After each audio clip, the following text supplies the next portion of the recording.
Get excited! Today we are making clay dinosaurs, and we're going to be starting out with about a pound of low fire clay, white stoneware, and we're using some simple tools, a little skewer and a popsicle stick. We have a little mat to work on and a cup of water. And the first thing you're going to do is take your clay and start pounding the edges. We're trying to make this into more of a circle, a sphere, because our dinosaurs aren't square. So just pound the edges, squeeze the sides, and work it into more of an oval shape. Now I'm starting to take part of it and squeeze the neck. If you imagine that this base part is the body and this top is the neck and the head, the neck can't get too long because it will be hard for the clay to support it, but turn the head to make a little the direction your face wants to go, and then you're going to do the same thing in the tail area. Notice that I'm trying to pinch a larger area so that I can get a lot of tail if my tail is going to be long. So now I'm thinking about where I'm going to add my feet. I could pinch them out, but I'm going to show you another way in case you want to try scoring and slipping. I'm going to take a little piece of clay and roll it to a sphere. I'm just going to tap the bottoms to make them even, and I'm going to attach it to the body. The first thing that I'm going to do is go ahead and make all my feet and make sure that they're the same size. And then we are going to score, and you're going to score the bottom of the body and the foot. And here's a little poem I like to say. Scoring is boring, but I make lots of lines. And you guys can say it too. And you're going to score on the body and on the leg. The next part involves the little water cup, and our water is going to be our slip. Slipping is dipping, and I like it just fine. You're going to add water, and then you're going to start sticking the foot on. The last part is smoothing is soothing. It erases the lines.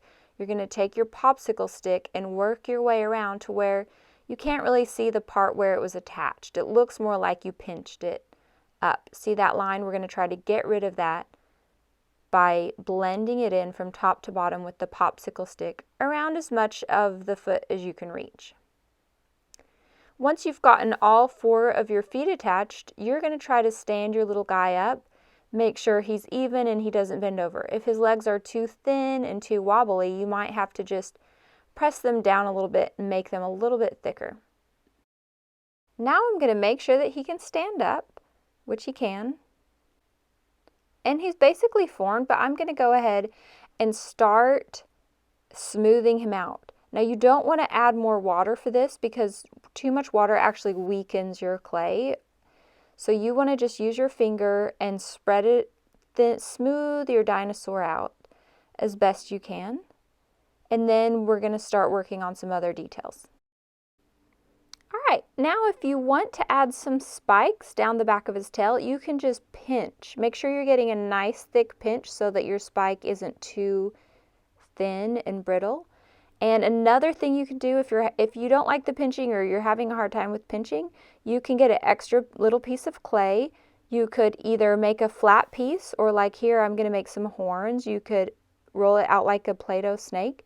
You want to make sure it's not too thin if possible. Make it as thick as you can. And you're going to score. Scoring is boring, but I make lots of lines. You're going to score on both pieces, add a little slip, and smooth it on so it really stays and doesn't pop off in the kiln. You don't want a thin piece sticking straight up because that's more breakable. So I'm curving mine to give him a better chance of survival. He's got to get all the way from our classroom to the kiln room and back, and we got to glaze him, and then he's got to get all the way home without breaking. So try to make him as thick as possible without having anything crazy sticking out in one direction or another. Now, for my favorite way to add a mouth, grab your popsicle stick and slice it in his little mouth. And now he has a perfect mouth opening. You can also use your skewer to poke nostrils for a little nose. And you could do the same thing for eyes, or I'll show you a way to use a sphere to add on eyes. You can roll a small piece of clay into a little ball and either cut that clay in half or just smush it down. you still have to score and slip this little baby piece and add them on to the face, and you want to make sure to smooth. Oh, mine came off.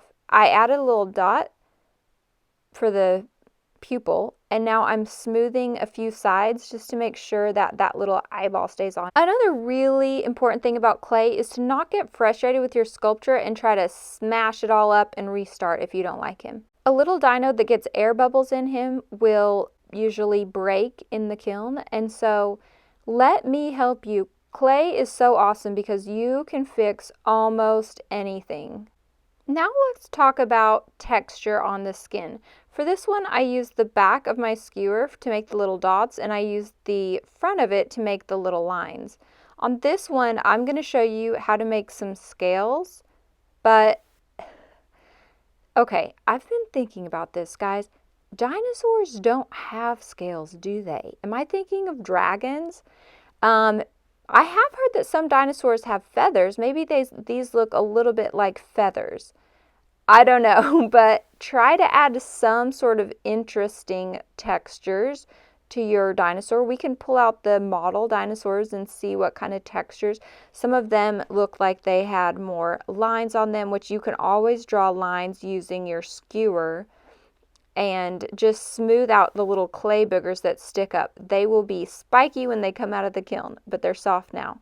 So add some sort of texture to your dinosaur, and when you're done, I want you to bring him to me, and we are going to put your name or initials on the bottom in a way that I can make sure I can read it really well and is spelled right. So we're going to do it together.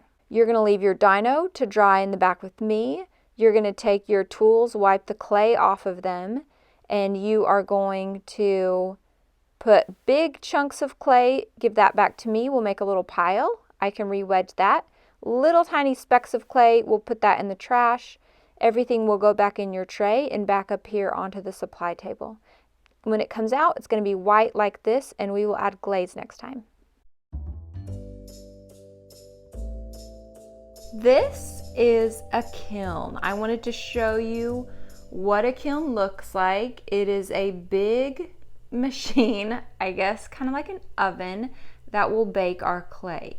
It has a computer that turns on, and the computer sets the temperature, how long it's going to fire for, and all that kind of stuff.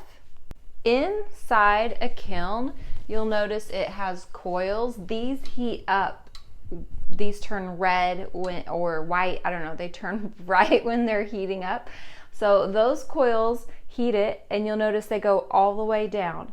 Inside, you can put your sculptures, and these are called the furniture of the kiln, and it holds up the shelves.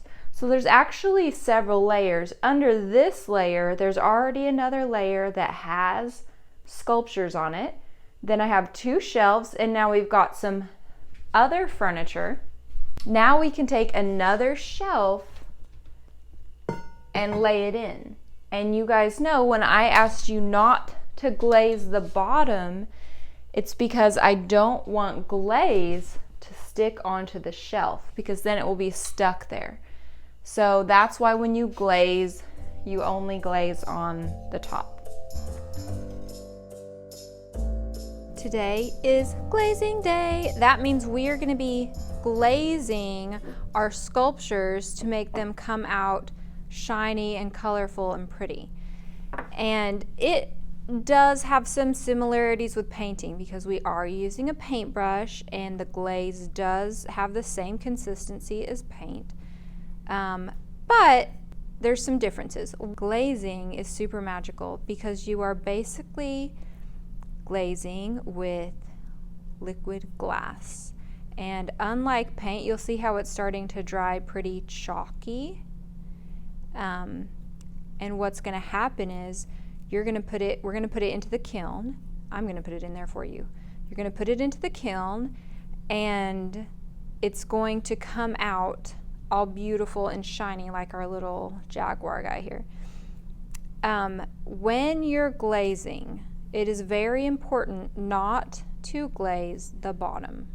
And by the bottom, I mean anything that touches the table if it were to sit down. So if the bottom of my tail, which it doesn't, but if it did touch the table, I wouldn't glaze the bottom of that. Because when you put it in the kiln, there's a shelf that it goes on. And when you put it on the shelf, we're going to heat it up to, I don't know, maybe around 1600 degrees for the first firing. We're going to be heating it up very, very hot. If you try to turn your oven up this high, ovens don't go this high. So we have a special thing called the kiln. And when our glaze is in there, it starts to get all bubbly and glassy, and that's how it gets its color and its shine. So another important thing to remember when you're glazing is that you need to do 2 coats. That means you're actually going to paint it with the glaze 2 times. 2 coats means that it will be shiny. I tried to find an example, so I made this bison once, and you can kind of tell I got a little sloppy around the base of him. Like, see how dark and shiny it is right here, and then see how this part of the leg isn't really that shiny and it isn't really that brown. That was 1 coat, and this is 2 coats. And see what a big difference that makes between there and there. So if you like your color and you want it to be bright and shiny and beautiful like it should be, then you need to do 2 coats. So we're gonna do I want you to pick a main body color for your dinosaur, and you're gonna glaze the entire thing twice. And then let's say you wanted to add some special spots to it, like this jaguar.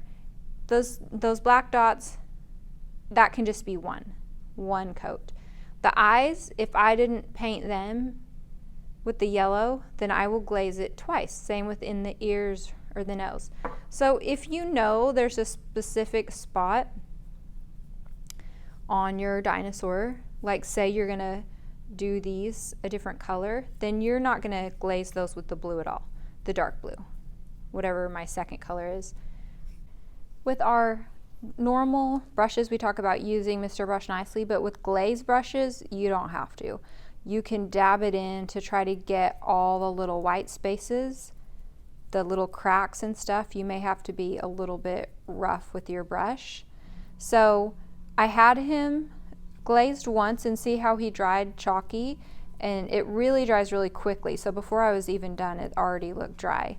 And now I'm going to go over and I'm going to give my second coat, and also just make sure that I get any of those little texture pieces white. And now I'm going to do my accent color, and I'm just choosing a light blue.